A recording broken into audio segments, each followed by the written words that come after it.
Welcome, chat. So we have something very, very important to talk about this morning, and it has everything to do with Sudan. If you can't It read has your phone everything up to do with close Sudan. and watch TV from across. So,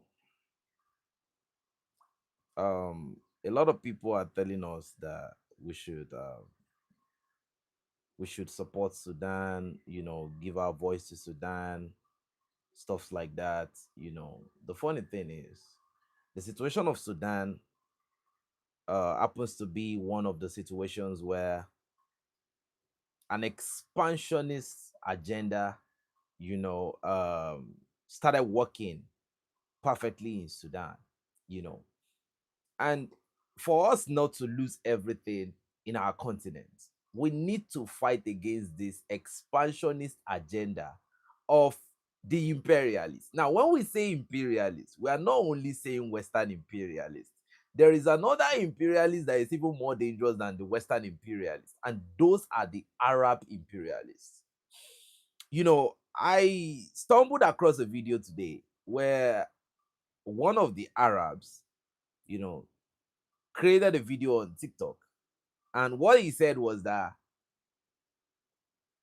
Somalia is Arab. Now, they took it to the point where they started doing a localized interview among the citizens of Somalia. And it was so unfortunate. They were asking some Somalis that, are you Arab or African? Guess what? One of them said, I am a Muslim, so I am Arab. I don't know if you understand what I'm saying right now. He said, I am a Muslim.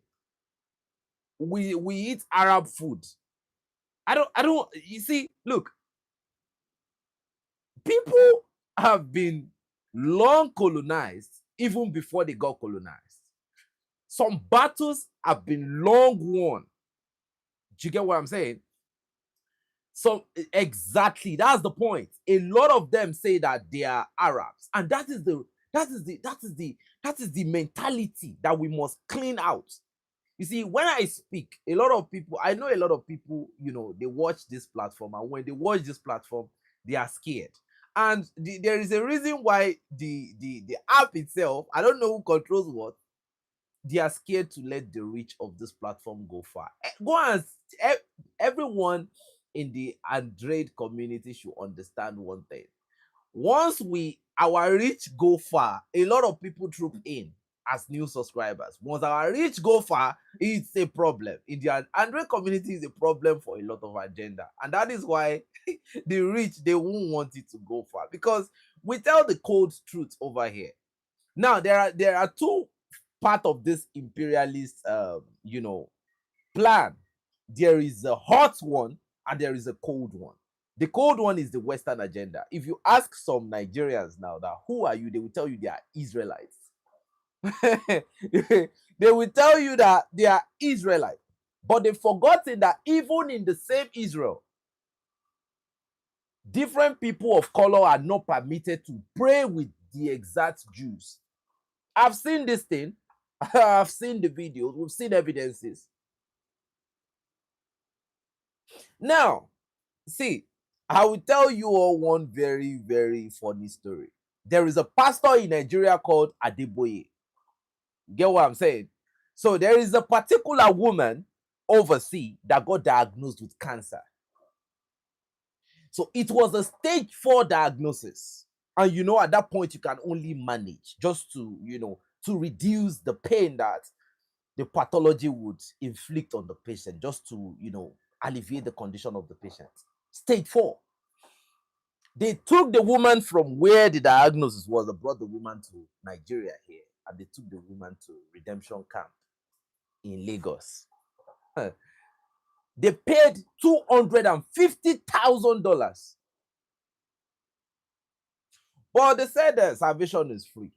They paid $250,000. They were praying, they were praying, they were praying. They were there for months. And suddenly, on the around the prognosed date, the woman passed away. Guess what they did? They took this woman to the, lodge of this same pastor, very famous pastor in Nigeria. He told them to kneel down and continue praying, that he will go in and he will go and continue his prayer. He will go, they should kneel down outside. He didn't come to them. Kneel down there. I will go in and talk to my father. That is God. Huh? That if he comes back out within 1 hour, a dead woman that is already having rigor mortis, he said he will go and talk to his father. If his father says it's not time, this woman will stand up. So they knelt down there. And after even more than 1 hour, they didn't see him. So before he went in, he told them that if he's not back after 1 hour, it is God that called the woman. See, look, first of all, we must be Africans, and we must be knowledgeable. We must use our brain before any other thing. I have Muslim friends and I have Christian friends, but when they look at me, they laugh. Unfortunately, some of them, they are being blindfolded by a lot of lies. Now the agenda of the Arab is so bad. That is the hot one I'm talking about. The Christian side is still cold. Like, they give you good things, it's still flexible a little bit. But don't forget, the way Christianity came to Africa was equally brutal. But it is the sustained brute of the Arabs that is meant to be talked about now. You see what is going on in Sudan? Before Sudan got to the stage that they are right now, Sudan the whole stage has already been set. If you ask a typical Sudanese, who are you? Before this whole massacre started, they will tell you, oh, we are Arabs. I'm telling you. And it's painful. Whenever I start talking about things that I start losing it. So painful.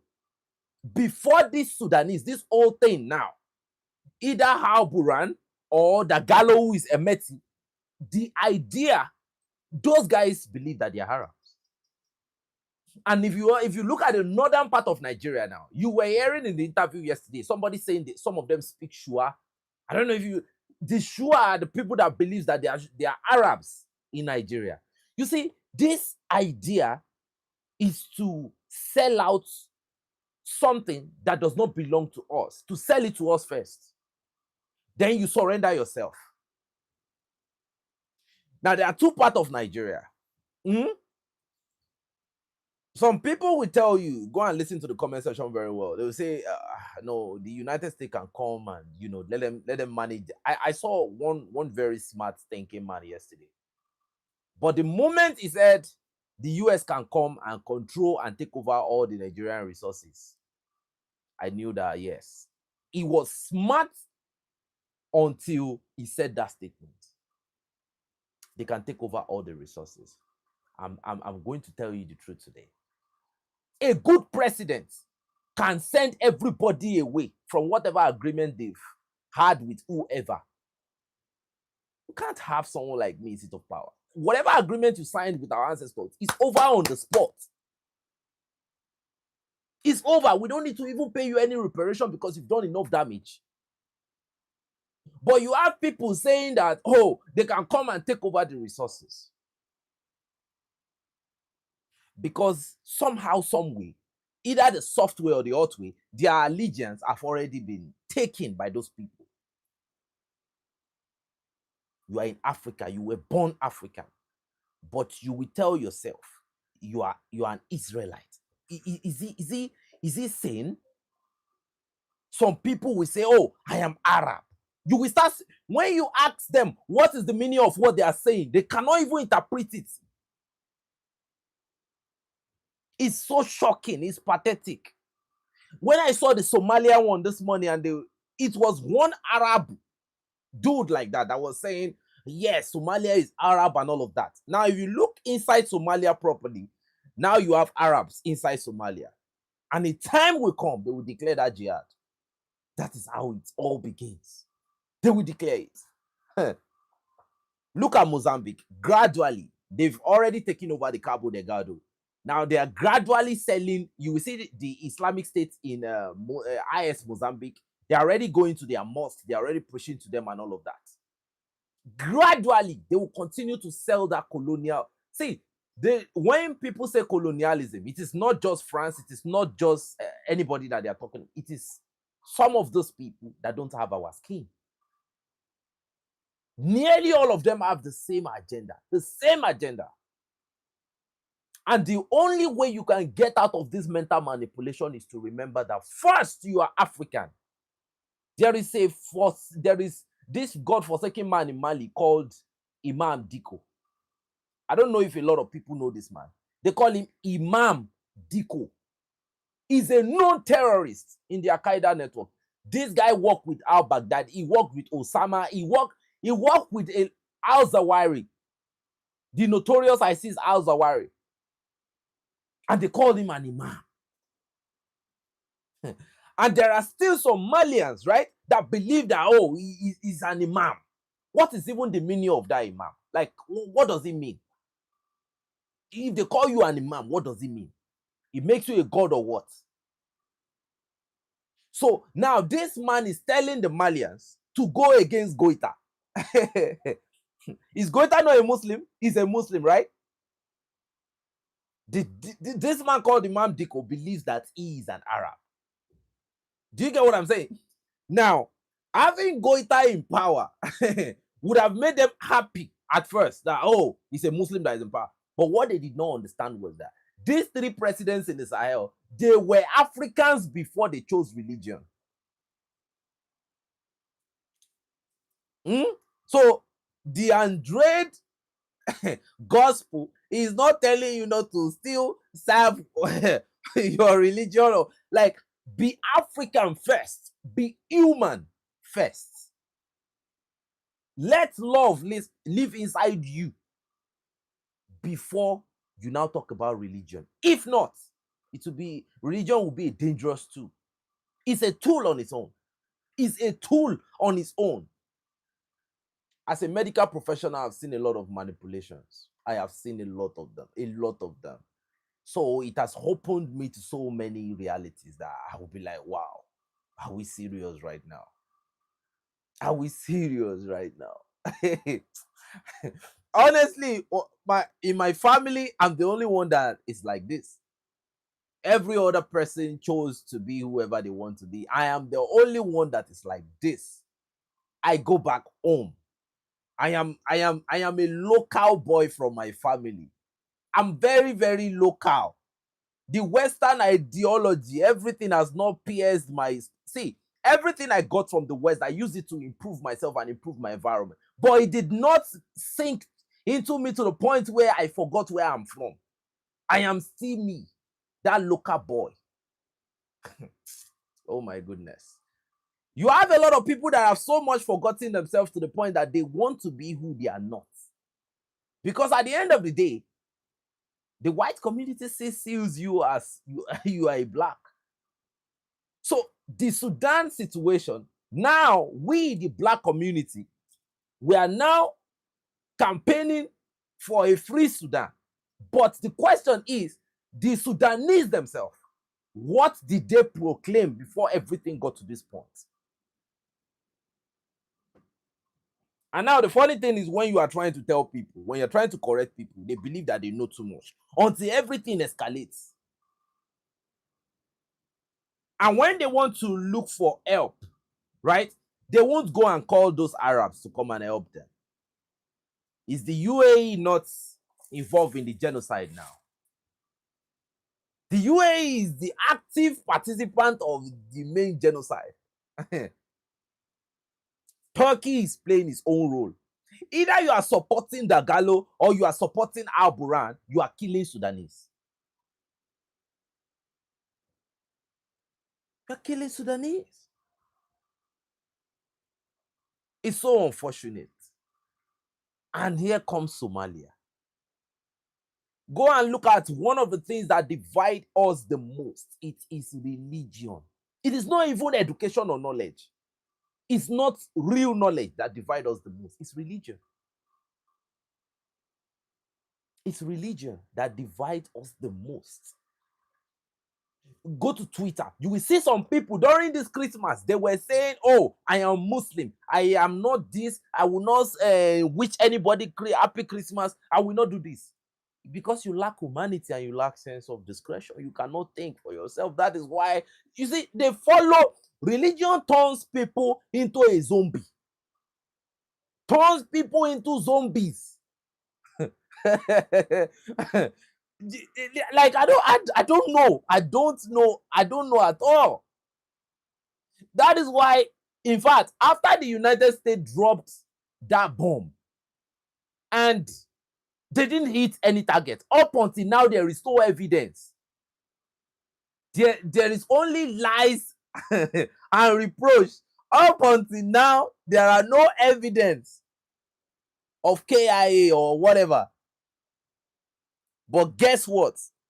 Some of the when you hear what some of the people are saying now, they said, "Oh, the United States have just started.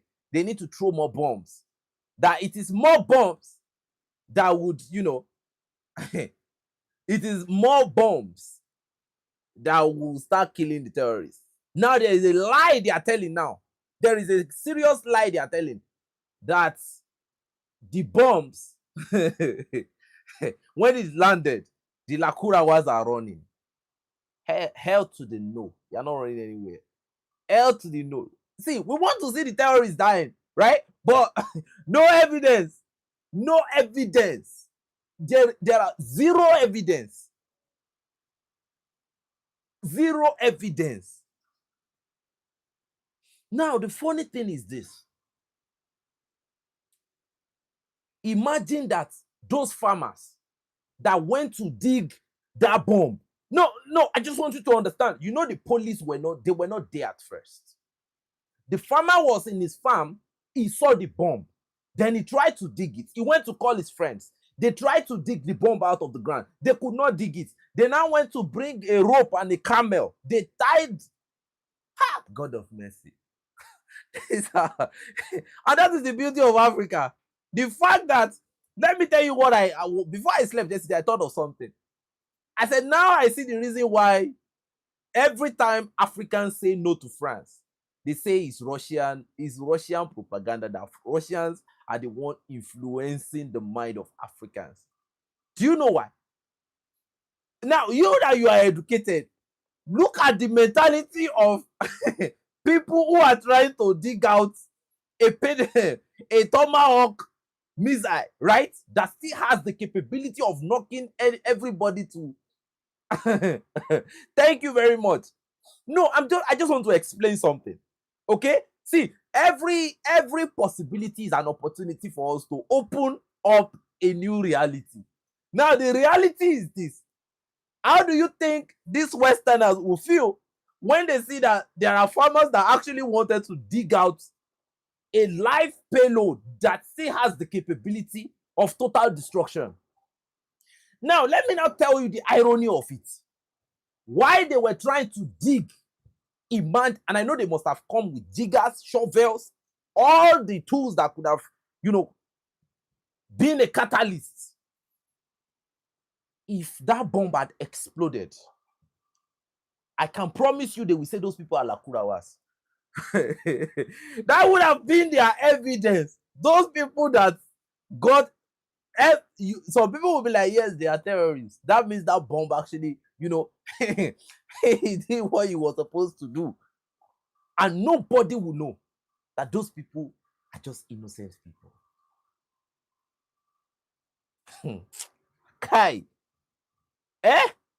And for America to come in, right? Even for the terrorism to stay in the north, like to rule supreme, religion was the first thing that brought this old negativity to the north. Now, the Hausas now, when you look at them, they can no longer even do, they don't have the cards again in the north. Because everywhere you have Fulanese. Now the expansionist idea is working so much to the point where, they are now, the Fulanis have so much entered them, they will say they are Hausa Fulanis. It is now that the Hausas are trying to create a separation that we are not. We are not you. We are not you. In Mali is the Fulanis. In Burkina Faso is the Fulanis. In Niger is the Fulanis. Go see, there is a video I will be posting on my Telegram channel so that everyone in the Telegram channel can go and check it.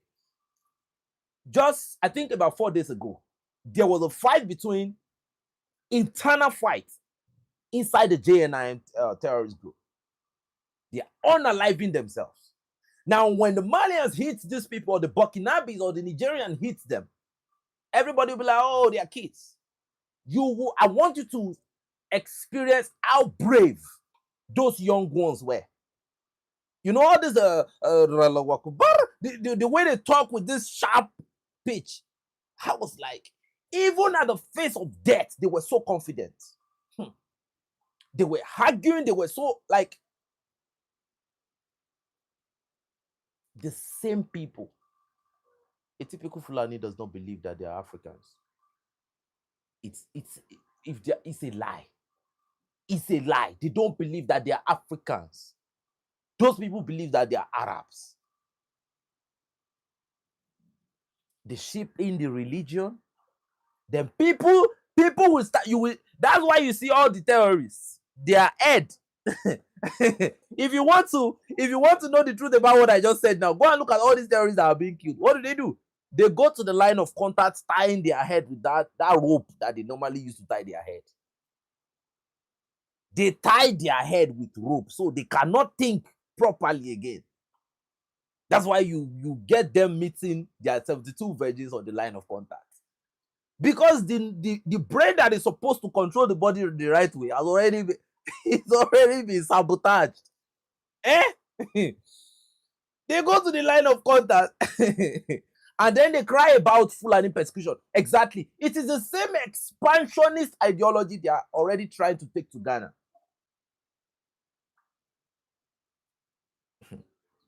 It is the same expansionist mentality they are already trying to take to Ghana. They are Africans, but they believe that they are Arabs. That's the point we are trying to make. They are Africans, but they believe that they are Arabs. So when they tie that rope, all the blood supply is gone to the brain. That is why you go to the line of contact without bulletproof or any other thing. And they start shouting, Allahu Akbar. That is their voice. I have heard so many people say Allahu Akbar. There are people that say Allahu Akbar. This one is say Allahu Akbar. And even if they start dropping like flies, they will continue to move. Look, you can't make this you can't make this stuff up. Religion was okay. Now no. This is not me creating this is not me making our regular video. This is just the ANDRADE community having a good time this morning. So wait, hold on. So wait. They will tell you that, okay, when they die like that on the line of contact, that they want to go, when they get married, well, there are some extra lies they told them about what will first of all happen to them inside that ground when they get married. Now they say if they come back again, they want to fight that same jihad, get on alive the same way, go again, have whatever experience they have in the ground. But based on what we've seen, they don't even get into the ground. They only get to fall into the dusty ground of the Sahel. Now they still believe if they come again. I've never seen this type of thing. Now hold on. Let's be factual. When you look at some of these stories, a thinking man will ask himself, is this even realistic? So now let me tell you, the one in the Christian side that I refuse I refuse to believe was the battle between David and Goliath. And David did not wear even, he did not carry any protective equipment. Ah, man. What is wrong with Africans? See, all the physical battle I have seen in this lifetime of my lifetime, there was somebody that is seriously overmatched like that. Do you know? Did anyone ever imagine the height of Goliath or the physicality of Goliath? Joshua punched Jake Paul which day. That was the end of Jake Paul's career. One punch, the whole face was gone. So somebody now will now tell me, David, he defied all the laws of combat, went to fight and he threw one stone and no, it's not happening. I have never seen somebody turn, is it fish to bread or whatever? I have never in this lifetime of my lifetime seen someone turn water to wine. See, I'm an African. Nobody will lie to me. Oh, it is now. I'm like I said, everybody has the freedom and they have the discretion to do whatever they want to do. But nobody will lie to me. I am the son of the soil from where I'm from. See, we all of us, we gather on this Nigeria. Nobody. Go and look at it everywhere. There is a partial. See, the one from the western side, it's a manipulated type of, it's a manipulative type of slavery. You go to a church, there's a church next to me there. The pastor drives a very expensive car, but I know one of the member that stays just down like this. Whatever be, that person is the last person. The condition of the people in the church is so hopeless. So hopeless. But the pastors are living lavish. I don't know when people will wake up. I don't know. So now, either you like it or not, Sudan, right? Oh, okay, we are saying that they should stop the genocide. But after this genocide, Sudan will now be Arab. Somalia is gone. But first of all, before they come, everybody think when you talk about independence, I don't know what a lot of people think when they hear the word independence. You are not independent. The entire tool of colonialism is still available. Religion is the greatest part of it. They say your God is everywhere. The God you serve is everywhere. But you travel to Jerusalem. You travel to those places to feel among. Some of you go to Mecca. You go and bow your head to Kaaba. You believe that is how, yes, you are now, that is when you are now a Muslim. Then they start wearing one small this thing like that. No way. No way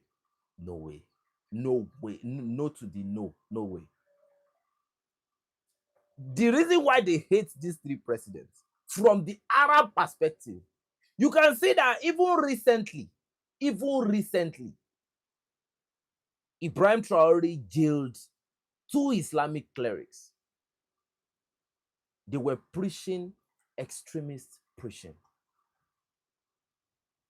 But in Nigeria, there is a law in the north that if you commit any crime and you claim that you commit that crime in the name of Allah, they will let you go.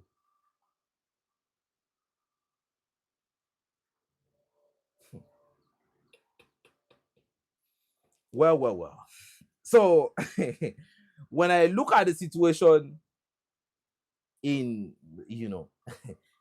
in Mali, right, and I see the whole agenda of that man called Imam Diko, he's now telling Malians that they need to revolt, that he's coming with an Islamic, that they need to have Sharia. That is how they start. They will tell you they have Sharia, that they want Sharia.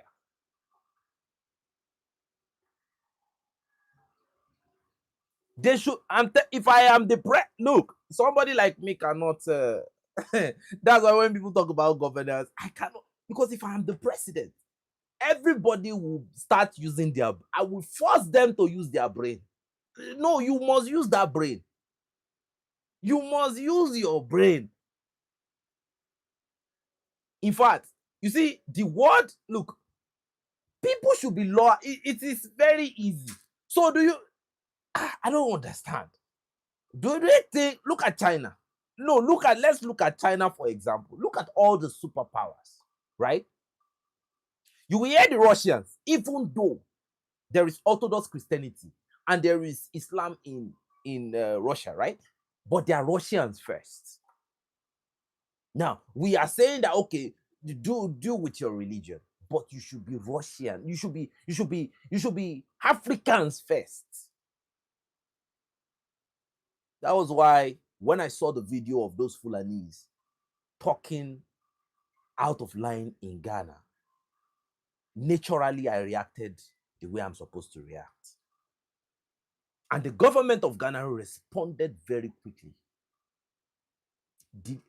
Let them continue to delete those cows. You cannot use, you cannot use the argument of okay, we are doing livestock, we are nomads, we are this, you are that, you are this. Nobody knows the terrain of Nigeria more than the Fulanis. Nobody. Because they've carried that cattle to every nook and cranny of the country. In 2025, you are still carrying cattle up and down the whole place. The idea, it is not because they are nomads. No, it is not. It is because the idea is expansionist. We've heard clerics from the north of Nigeria. Even politicians say that the Fulani in the bush, they are the Islamic warriors. So somebody will now come and tell me now, you want to come and no. You see, a lot of people were colonized. And if you look at this religion that we're talking about, a lot of people, it was like, okay, from parents to child, then continuously like that. And the funny thing is, your people, Africans carry religion on their head like this. But they run to countries that hardly even have anything to do with religion. They run to those countries for good life. They run to those countries for good life. But your country has turned into a religious battleground. And look at the tool, look at the manipulative script of Donald Trump. There is Christian genocide. So there has been terrorism. Look, there have been terrorism in Nigeria for so long, since I can remember. It would have been so sensible if Donald Trump had said, we are coming to Nigeria to end terrorism. At all costs, it must end. That would have been okay, a more sensible, statement. We've gotten so many videos already of the northern Muslims saying that if Donald Trump kills the Muslim, they will start actively killing Christians. So at the end of the day, if the situation escalates to that level, Nigerians will start killing Nigerians. So they will now help you to start dropping the bombs, catalyst to speed up the rate of the depopulation agenda reaction. They will speed it up. So at the end of the day, by the time everybody realizes themselves, some millions are gone. And they will gladly drop those bombs. They will gladly drop those bombs. The only set of people Nigerians should blame for this whole situation is their government. And for you to blame your government, you have to blame yourself. Because I won't lie to you, there were people in this last Nigerian election, that voted out of tribalism still. They knew the competent person. They knew the competent person. Nigeria knew the person that has all reputation to be there. They went to vote for this junta in power. Eh? January is just around the corner. They don't even know the taxation rule that is going to start happening now. They don't know. They've not even experienced that yet.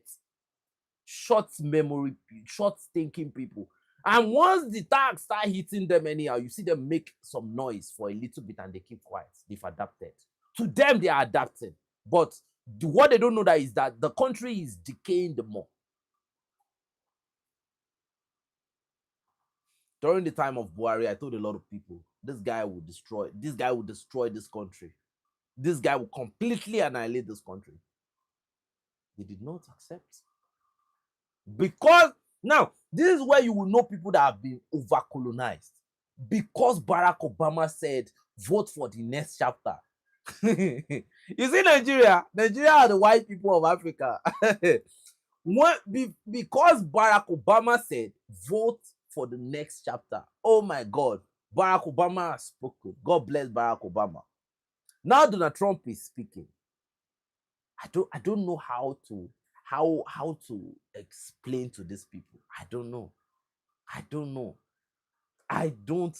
all.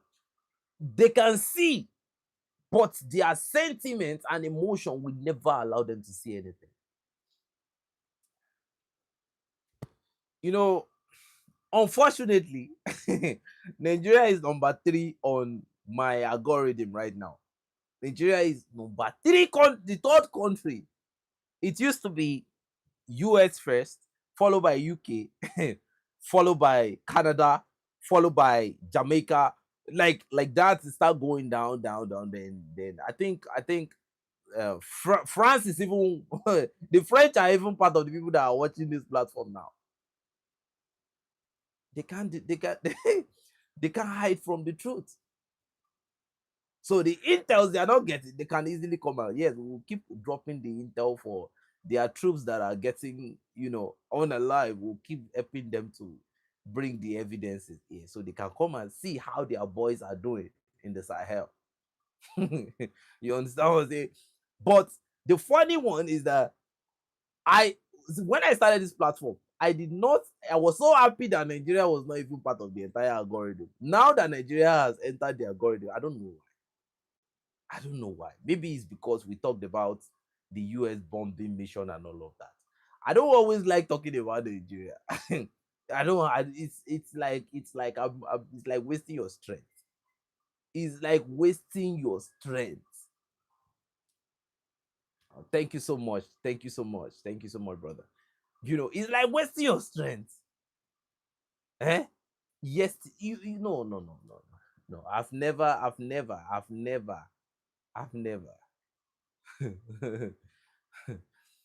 And the funny thing is that they will tell you that they are the giant of Africa. Now, when you listen to, when you really, really think about, you look at Nigerians and you try to play into their mindset when they say they are the giant of Africa. They are talking about giant of Africa because they think in all ramification, they are the giant of Africa. But no, no, no. The giant of Africa in one thing is population. That was why Tutum said the population of Nigeria is a security threat. He said the population of Nigeria is a security threat to all the West African nations. Eh? In Burkina Faso, just last week, some Nigerians were arrested for trafficking Nigerians into Burkina Faso to go and do prostitution. In Libya, the people that, let me tell you the funny thing, the Nigerians that are in Libya currently, that are in prison and all of it, was Nigerians that ferried them to Libya.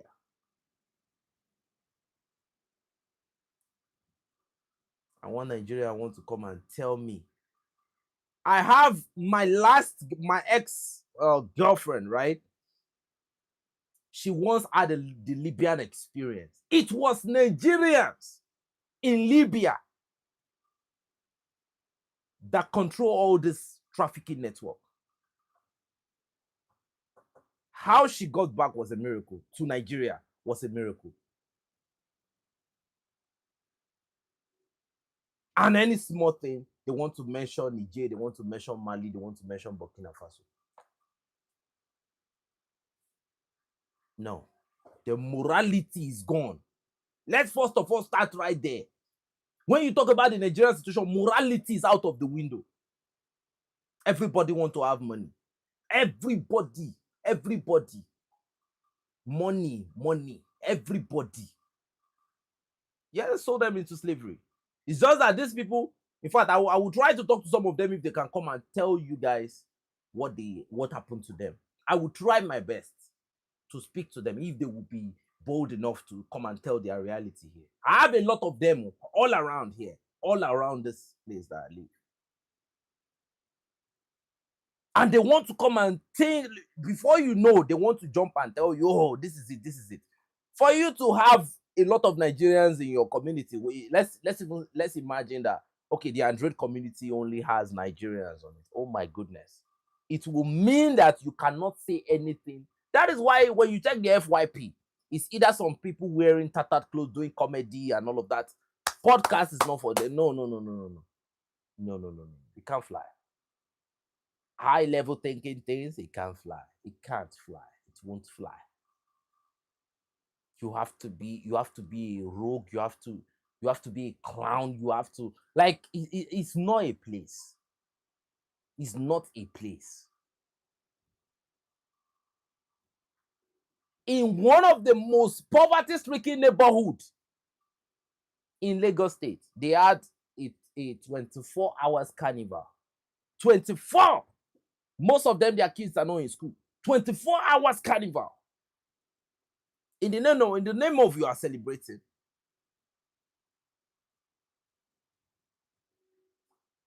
You are celebrating 24 hours carnival. And by the time it's January, the kids want to go to school and they don't have money. They will start saying the government have put them in a bad condition. I don't understand. But they had money to buy clothes for that 24 hours carnival. These are bunch of humans with I don't know what I can say. So when I look at them, I strategically just avoid everything. Just avoid it. When we said that the agenda of the US was this, this and this, no, if you talk about the tribe, right? Let me tell you the difference now. I don't think the Northerners do that. The Igbos will never party to the point that they will forget their responsibility. It is my tribe, the Yoruba tribe. They can party till thy kingdom come, but they dodge responsibility like crazy. I've mentioned the tribe. It is the Yoruba tribe. You know, they party for 24 hours. For 24 hours. Yorubas don't care about the issue of pressing concern. If it's not at their doorstep like this, they don't care. And hence the performance of the president. You get what I'm saying? Hence the performance of the president.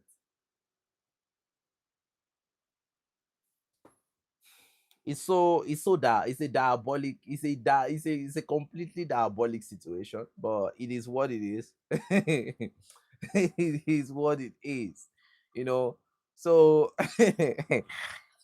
when I talk about the situation going on in the Sahel, they be like, oh, he's talking about the Sahel, he doesn't want to talk about Nigeria and all of that. What is there to talk about in Nigeria? No, tell me one thing now that you can talk about in Nigeria, like one thing that you can talk about in Nigeria that okay, you are talking, like you are talking, you are making sense. No Nigerian can, like, what is it that Nigeria owns today that is it's for Nigerians? Is Dangote refinery for you? Is it not a private stuff? Go and look at the Sahel. Almost all the companies, they are national. They are national. All the mineral resources are national.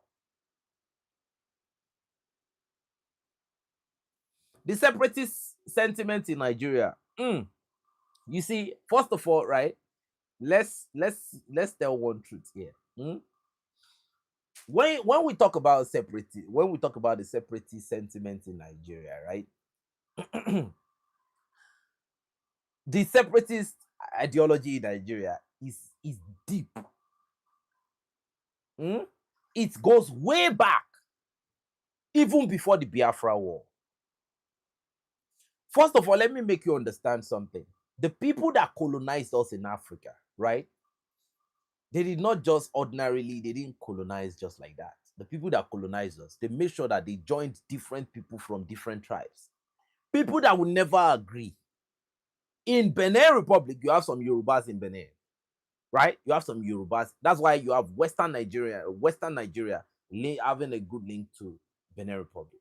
You have Yorubas in Benin, right? So the thing is, they jam-packed a lot of people, and exactly my family. So they know it won't work. The West knows that it would not work. That's why they jam-packed the. What language does the Europeans speak? Right? Let's say the British, they speak English, British English. But why is it that in Africa you have different people speaking different language and all of that? Because that's the agenda. The Berlin Conference was an highly calculated chess game. That even without us being there, we know that they will never be able to unite. That's where the idea came from. Berlin Conference was not just about creating illegal fake borders. It was about separating people. They saw the unity in Africa. They saw how organized Africa was. And what did they do? Let's jam-pack these people. And they added 2 plus 1 plus 3. They jam-packed everybody to create a forever war. They gave religion. Some people did not accept that religion. They gave religion at first. Some people did not accept. Some of them accepted the religion, right? The religious tool was not working like a clockwork at the time. Then, okay, let the Berlin Conference, let us do something like that. And from the Berlin Conference forward, Africa never had peace. From the days of the Berlin Conference forward, we failed to understand the language of peace. So now let me go back to the question you asked. The question of the separatists in Nigeria. You see, everybody in Nigeria, that's why I say Nigerians don't like to think. You see, a good president in Nigeria, I am waiting for that president. I have not seen that president. One of the closest we ever got to that was, what's the name of this man? Umaru Musa Yar'Adua. He was a nationalist before all else. And that was the point in Nigeria where you had less conflicts in Nigeria. It's cold conflict, it's hot conflict, it's all type of conflicts in Nigeria. A lot of people want to say, okay, the Igbo people, they are claiming to be the superiorist, a lot of topics like that. No. The thing is this, right? Let me explain to you properly. There was a man. Now, let me tell you something. I give that I get.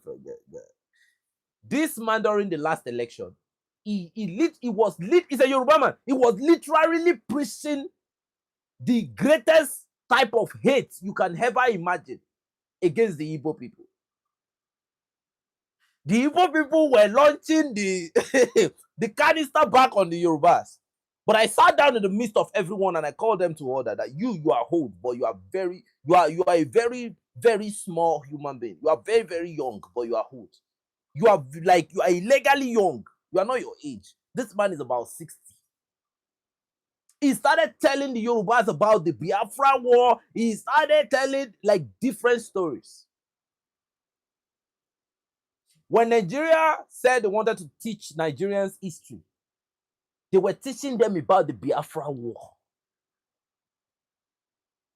Stories that will make people hate themselves forever. The country was never created for the people to unite. Let's first of all get that straight. The British they've been colonizing and recolonizing Nigeria. That is why they have stopped teaching history now. Because they saw that, oh man, a lot of things are happening. A lot of questions are starting, people are now asking a lot of questions. Now they have to quench history completely. Like I said, the president that will govern this country, first of all, has to create something called reconciliation among the citizens. And must prioritize every Nigerian. Every Nigerian. You must not look. I can. Oh my God! I don't just want to go outside now. I can take you to where the Hausas are, and you will see how they relate to me.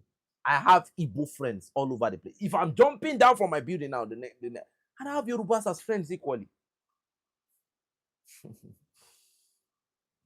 Because I recognize Nigerians first. And it is because I choose to be a local boy. I choose to be. Everybody say I'm not civilized. I don't travel. I don't do this. Yes, I choose to be. From when I was young, I never loved all this, Western lifestyle. And that's why all my siblings they're already in the Western world. I am the only one that is still here. So the agenda was not to make Nigerians unite.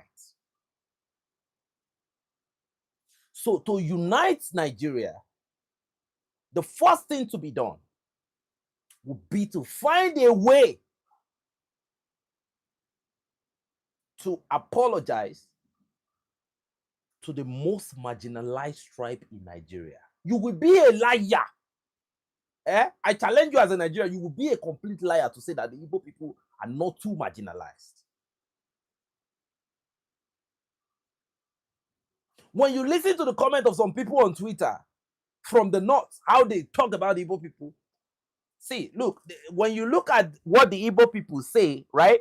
You have no argument. You cannot win any in a normal environment. You can never win an argument against the Igbo people when it comes to how they have been marginalized. So it has now become a tug of war. Now, don't forget, it was the plan from the start. From the Berlin conference, it was the plan. People that had their own governance system. The Igbos had Obi. They had their system of governing themselves before the Berlin conference. The Yorubas had theirs. The Benin Empire. I know you must have heard about different empires. But the question is, what created all this separation? What's this balkanization that we see? It's not about independence. It is not. See, let me tell you something. When people are pushed to the wall, they don't think about wealth. They don't. They don't think about wealth. Wealth is not what comes first. They think about getting out of that oppression. So when you hear about the separatist idea and all of that, to be honest with you, there is a coordinated idea and plan to Islamize Nigeria. That is a fact. That is a fact. You know, I won't lie to you. I won't lie to you. I've been in places before that I wanted to get a job. They did not look at they did not look at the level of competence. What they asked me was, what's your name? If you are not Muhammad or you are not Abubakar, they won't give you a job there.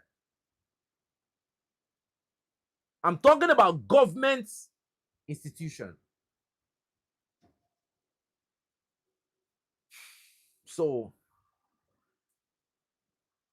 the whole thing of Nigeria is that for Nigeria to be united, we have to first of all create an atmosphere. The government has their own role to play.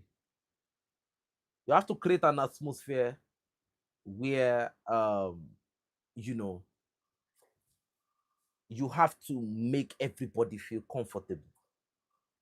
First of all, you cannot say you want to have a normal Nigeria when you overlook that past. You have to first of all identify the fact that some people have been maltreated. They've been no.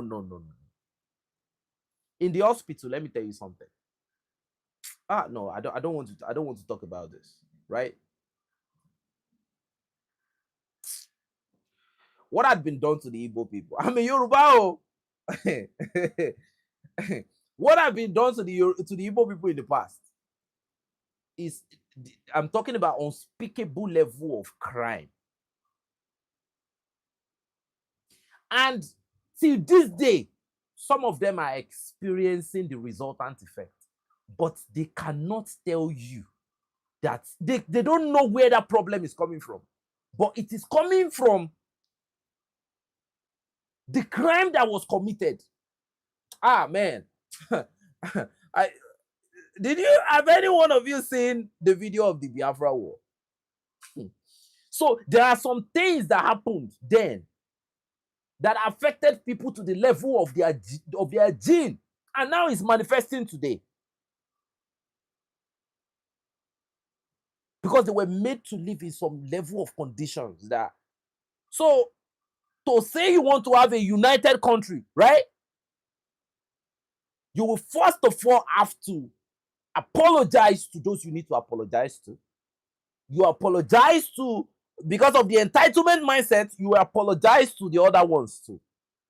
Then the next thing is to declare war against everybody that has extremist mindset. You declare war against corruption. And that one, for you to survive it, you don't have to be a lamb. You don't have to be a sheep. You have to be a goat. Because I'm telling you, to save Nigeria is to lose your own life. That's what it means. So the question is, who is patriotic enough to first of all declare that, yes, I'm ready to get myself out of the way to save these people? Because that's what it means. So it's hard. It's very, what somebody just said right there is very, very, very, very, very hard. You know, it's very, very, very hard. And for you to have a peaceful country, see, when Nigerians start thinking, you see, everything is still back to colonization. That's why you have most of the northerners in the seat of power. It's still back to how people were being oriented, right? So what gave birth to the Almajiris, right? When they say they give birth to kids indiscriminately and put them on the street to go and beg and all of that. They were created, the Almajiri movement was created. Part of the reason was so that the North would have the numerical advantage during the electoral process. But they ignored the other flaws of the Almajiri movement, which is endless crime. So the truth is, to help Nigeria develop, you have to knock hard on religious leaders. There is a great reset that needs to happen, right? The Islamic clerics, right? There must be few Islamic cleric in Nigeria. Because you have somebody just come out of anywhere, this one will come up, and the next thing you will hear them that, um he'll just have people coming out everywhere. I'm an imam. This one will come out, I'm an afa. This one will come out, I'm a pastor. It's not a business in Nigeria. It's not a business to make money. So to help Nigeria develop, you have to go hard. You have to go very, very merciless. And to establish the fact that no Nigerian is greater than another Nigerian. And it means you have to be very quick and decisive in every of your action. You have somebody maltreating somebody, you have to move immediately. And the way the military should be shared should be equal. So, but the way the country is the way it was constructed in a very, very bad way. The Europeans did not do anything in Africa other than to create confusion, endless confusion, so that they can come in with their Messiah complex and continue to steal and manipulate. So,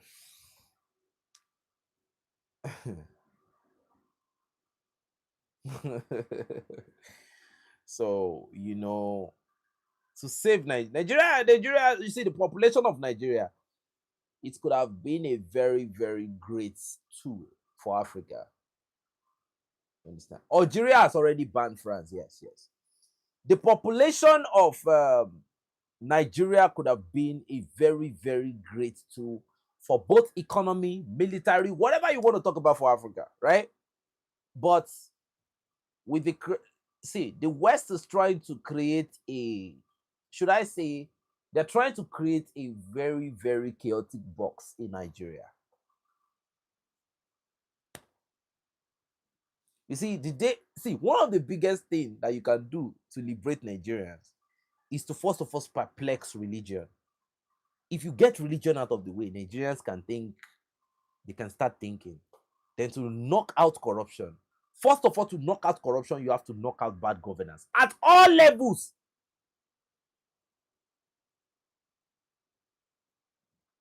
You knock out corruption at all levels.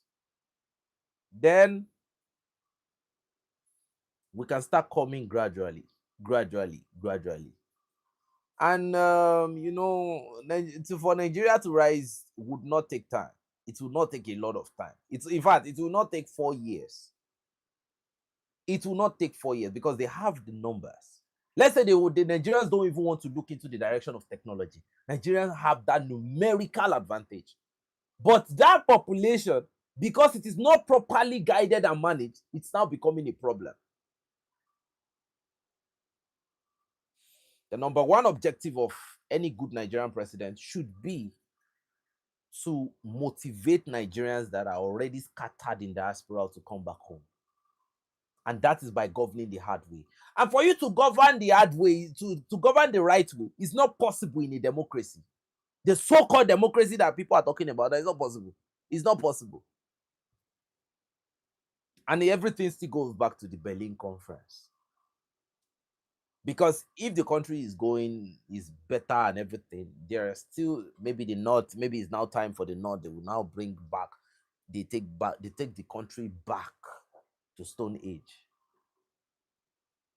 So the best way in between is to create a regional system of government. Yes, that would be true federalism. Create the regional system of government. That would be the best way to get Nigeria back to a certain place. One of the biggest crime in Nigeria is Lagos being the only port, the only working port in the whole of Nigeria. And you have a lot of coastal cities in Nigeria. But there was a way they did it that Lagos port had to be the only functioning port. So, a lot of people are holding a lot of people hostage in Nigeria. That is it. Economic hostility. You have a lot of things going on. And. So Nigeria must try their possible best to liberate it. The answer is in the hands of Nigerians. The answer is in their hands. It's not in anybody. It's not in the hand of Donald Trump. It's not in the hand of the coalition of the willing. The answer is in the hands of Nigerians. Because I can bet you, even though Tinubu rigged his way to power, more than 40% of Nigerians still voted in out of tribalism and every other thing. Muslim ticket, tribalism. Yes. So, and some people still collected money to sell their votes. See, a lot of people just think that Tinubu just wangled his way to power like that. No, no. There were still some tools that he applied to buy the conscience of some Nigerians. Tinubu did not just wangle his way like that. No. I can bet it that he got more than 40% of the Nigerian votes before the manipulation. He got a majority to a certain extent from religion, from tribalism. Those two things work like clockwork. Then money came in. Take, vote, take, vote. So, I mean, so the answer to all the questions is still with Nigerians. Have they suffered enough? have they suffered enough for their eyes to be opened? That's the billion-dollar question we should ask. So that's it. Either way, the truth be told, Nigerians need to suffer for their eyes to be opened.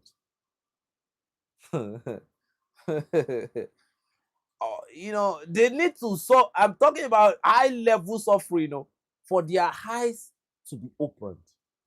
And I can still tell you convincingly that this next election that they want to do, there is still a very high percentage that Tinubu might still come in. If I have the power to advise a lot of people, I will overwhelmingly tell people not to vote for him. Like I did in the last election, but we didn't succeed. you know. But that's the reality of Nigeria, my people. So the only thing I want to bring out this morning is this. Before Africa gets overrun by either the West or the Arab, they are not going to overrun Africa. No, the way they want to do it is just to continue to take resources, then just manipulate and manipulate and manipulate. Because without those resources of Africa, the West cannot survive. But the West just want to, But the Arab imperialists, that one is worse. They want to take over the continent of Africa. And their first card is religion. Can you imagine? Somebody gives you religion, takes away your name, and give you Ibrahim, gives you Umar, give you Abdul Khalib. There was one of my colleagues who said when he gives birth to his son, he will name his son Mujahid. It is the identity. So your identity automatically changed from being African and being indigenous of where you come from. You now start identifying with the Arabs. Then you go and learn KU or whatsoever they learn. You start speaking. Most people don't even know what they are talking about when they read those Arabic, whatever they are reading. They don't know.